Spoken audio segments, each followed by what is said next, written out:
Hello, everyone. Good evening. Welcome to Transformations Late Night Chronicles with Pam. Glad to see you joining me this wonderful evening. I am just going to start off with the scripture for this evening, and that's Genesis, the first chapter, verses 27. And I'm reading from the King James Version. And it reads, "So God created man in his own image. In the image of God created he him. Male and female created he them." And that was Genesis, the first chapter, verses 27.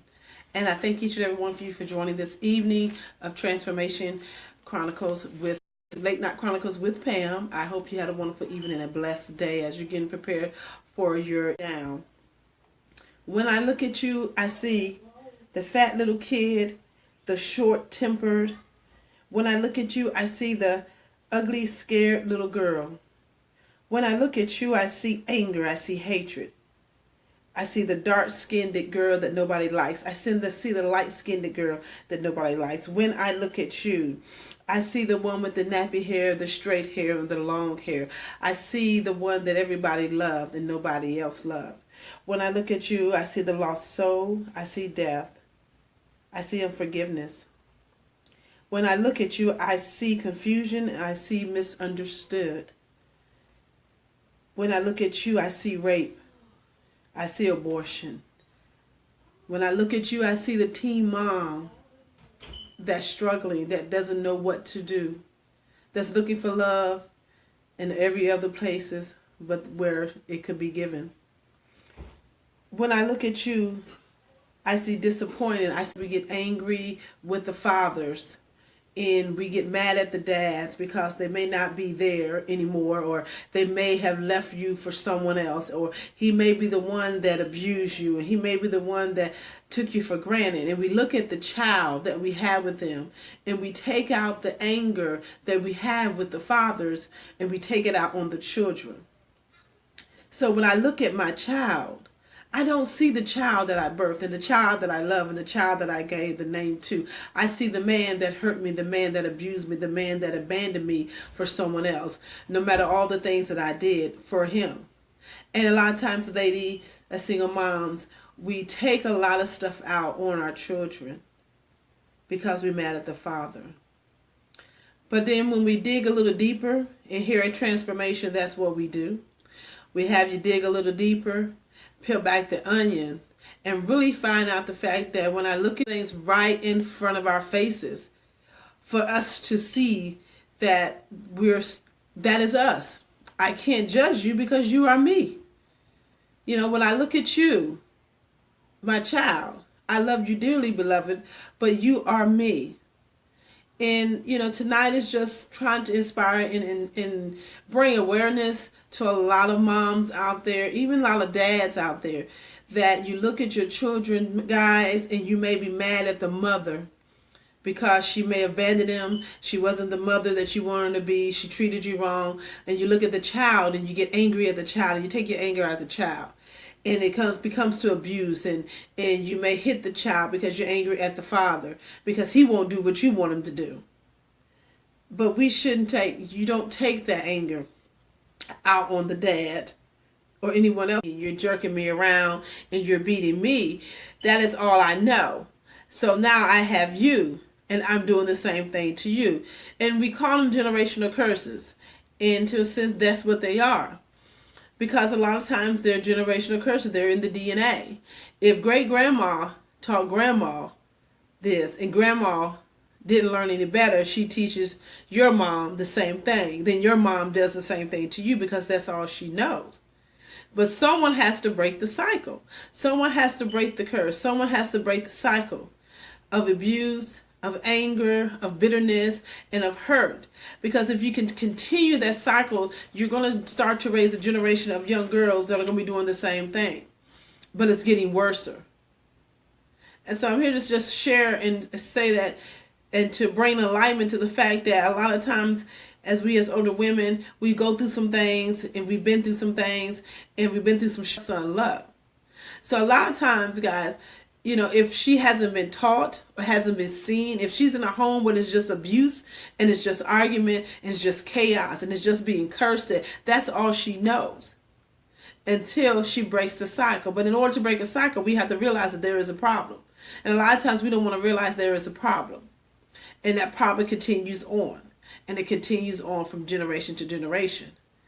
So we have to really be aware of what you see is not what it really is. I see you, I see me. When I look at you, I am you. I see the anger because I was angry.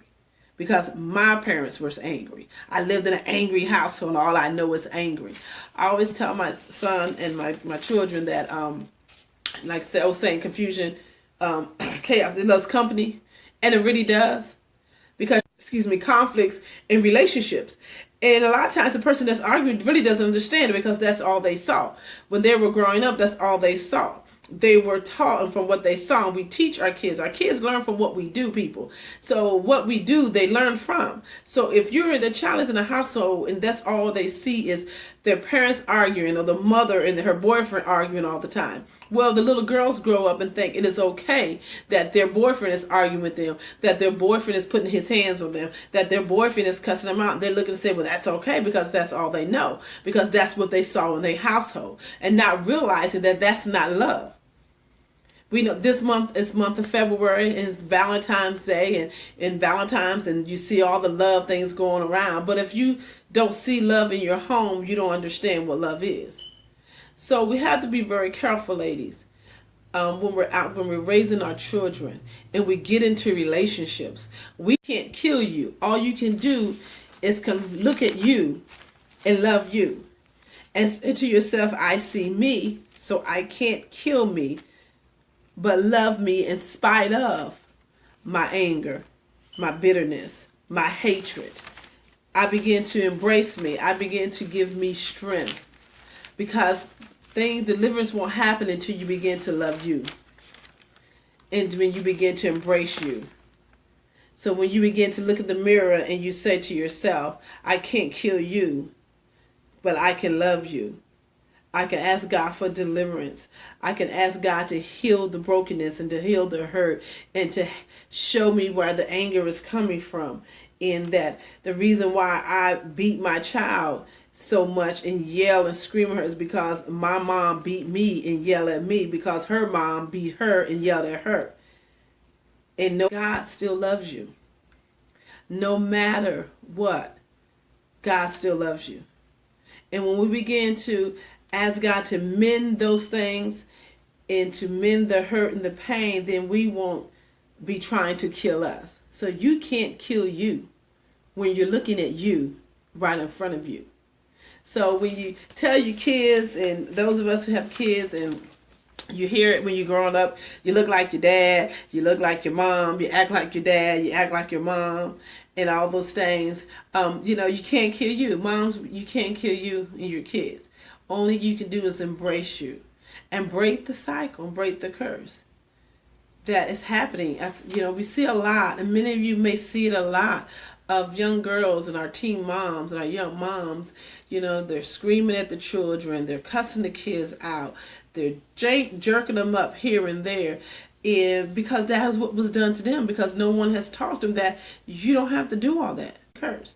And if you know someone, if you know a gentleman, a young girl that's out there, a mom that is going through the situation, and you see these things happening, let them know you can't kill you, but you can get delivered, and God can set you free if you just seek His guidance and seek His help. So I just wanted to encourage you tonight, because that is something that is a topic. I was kind of tossing and turning between topics tonight. But that is something that really, really touches home with me, is to see, especially my young moms that are out there. You hear a lot. You may be in the store. You could be in Walmart, and you hear mom yelling at the kid or cussing the kid out because the child is crying and because the child may want something. There's other ways that we can discipline our children. And then they, it's because a lot of times they're mad at the dad, so they take it out on the kids. And a lot of men don't know that. A lot of men have no idea that. Put your comments down there. Put your likes, topics. Next month, I just want to throw this little commercial out. Next month, we're going to be talking about women business. I'm going to do a little Black History thing next month. I know February is Black History Month, but I would say February, Black History gets overshadowed by Valentine's for some reason in the month of February. So next month, I want to get into talking to some of my Black-owned women business online. Those of you who come on with me, if you have a business that you want to share and share some information, put it down in the comment boxes or email me. I have my email addresses up there, and just put your name of your business down there, your name, what type of business you have, and we're going to kind of talk in relationships. But if you have a business out there, post it in the comment section, let me know so I can get my list together, and we're going to be talking about your businesses and everything, and then the way people can contact you if they want to get involved in your business, and how they can be a blessing to you in your business. So as I said, I thank you guys for joining tonight.